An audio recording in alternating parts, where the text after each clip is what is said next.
Разликата до 5000 денари за посмртната помош Солидарниот фонд ќе ја исплаќа од јули. Оваа сума фондот ја должи на семејствата на починатите бидејќи не успеа да им ја исплати навреме. Во изминатиот период редовно се вршеше исплата на посмртната помош.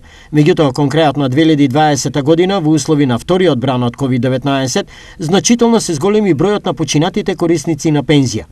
Оваа состојба продолжи во текот на 2021, кога во одреден број на починатите пензионери изнесуваше и до 2500, што е двојно повеќе од просекот на починати корисници на пензија во изминатите години. Поради што се јави недостиг на средства, а се зголеми и времето на чекање за исплата. Го објаснуваат застојот на дел од исплатата од фондот. Со смирувањето на пандемијата и намалениот број на починати на само 914 во април и околу 800 во мај, створени се услови за целосна исплата на помошта со важност од исплатата на јулската пензија.